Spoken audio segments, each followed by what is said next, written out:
যে কোনো পুজো পার্বণে ঘরোয়া অনুষ্ঠানে মিষ্টি কিন্তু অবশ্যই থাকে। ছোট থেকে বড় সকলেই কিন্তু আমরা মিষ্টি খেতে খুবই পছন্দ করি। নমস্কার বন্ধুরা, রেসিপি কথা পরিবারের সকলকে জানাই সাদর আমন্ত্রণ। আজ তৈরি করেছি ঘরোয়া কিছু উপকরণ দিয়ে একদমই দুর্দান্ত স্বাদের নতুন ধরনের একটি মিষ্টির রেসিপি। এই মিষ্টিটি তৈরি করার জন্য আমি নিয়েছি 250 গ্রাম পরিমাণে ময়দা। একটা ছোট পাত্র নিয়ে নিলাম। এই ময়দার থেকে 2 চামচ পরিমাণে ময়দা একটু আমি এই বাটিতে তুলে নিলাম। এবারে বাকি ময়দাটা আমি মেখে নেব। নিয়ে নিলাম ময়দাটা একটা পাত্রের মধ্যে। দেব সামান্য পরিমাণে একটু নুন, আর দেব ছোট চামচের 1/2 চামচ সাদা তিল। এটা একদমই অপশনাল, দিতেও পারেন নাও দিতে পারেন। আর দিয়ে দিলাম একটু ঘি। ময়দাটা এবার একটু ময়ম দিয়ে নেব, খুব ভালোভাবে মিশিয়ে নিয়ে সব কিছু।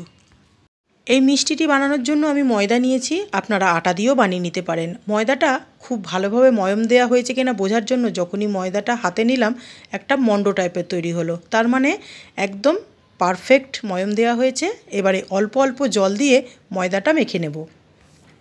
ঘরে থাকা নর্মাল জল দিয়ে কিন্তু ময়দাটা মেখে নিয়েছি। খুব বেশি শক্তও না আর খুব বেশি নরম করেও মাখলে চলবে না। ময়দাটা আমাদের খুব ভালোভাবে মাখা হয়ে গেছে। এবারে ময়দাটা চাপা দিয়ে রেখে দেব 10 মিনিট রেস্টে। মিষ্টির জন্য একটা চিনির শিরা তৈরি করে নেব। তার জন্য নিয়েছি 1 বাটি পরিমাণে চিনি, আর এর সাথে দেব 1 বাটি পরিমাণে জল। চিনির শিরা একটা দারুণ ফ্লেভার আনার জন্য দিয়ে দেবো একটু কেশর বা জাফরান। চিনিটা খুব ভালোভাবে মেল্ট হয়ে গেছে জলের সাথে। এবারে দিয়ে দিলাম 2টো ছোটো এলাচ। কেশরের পরিবর্তে শুধু ছোটো এলাচও দিতে পারেন। চিনির শিরা আমাদের প্রায় একদমই রেডি হয়ে গেছে। চিনির শিরাটা নামিয়ে নেব। আর 2 চামচ ময়দা তুলে রেখেছিলাম বাটিতে আলাদা করে, তার মধ্যে একটু ঘি মিশিয়ে একটা ময়দার পেস্ট তৈরি করে নেব। ময়দাটা 10 মিনিট রেস্টে রাখার পর ময়দাটা আবারও একটু মেখে নেব। ময়দাটা আমাদের খুব ভালোভাবে সেট হয়ে গেছে। এবারে ময়দার থেকে ছোট ছোট করে লেচি কেটে নেব। যেমন লুচি বেলার জন্য আমরা লেচি কেটে নিই, ঠিক সেইভাবে ছোট ছোট করে লেচি কেটে নিয়েছি। এবার এক একটা লেচি নিয়ে ঠিক লুচির মতন করেই আমরা বেলে নেব। আমার রেসিপিটি ভালো লাগলে অবশ্যই একটা লাইক করবেন, শেয়ার করবেন। যে সকল বন্ধুরা প্রথমবার আমার চ্যানেলটি দেখছেন, একান্ত অনুরোধ রইল আমার চ্যানেলটি সাবস্ক্রাইব করে আমার পাশে থাকার জন্য। আপনারা সাবস্ক্রাইব করে আমার পাশে থাকলে নিত্য নতুন ভিডিও বানাতে আরও আগ্রহী হব। একদম লুচির মতন করেই কিন্তু বেলে নিয়েছি আটাটা। এবারে ময়দার আর ঘিয়ের পেস্টটা এই রুটিটার উপর দিয়ে খুব ভালোভাবে মাখিয়ে নেব। এবারে একটা ছুরি দিয়ে রুটিটার মাঝ বরাবর থেকে সরু সরু করে লাইন টেনে নেব।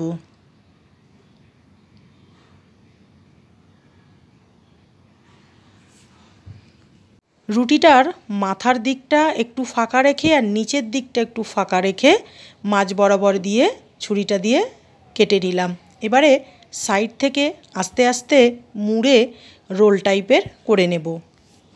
সম্পূর্ণ রুটিটাই রোল টাইপের করে তুলে নিলাম।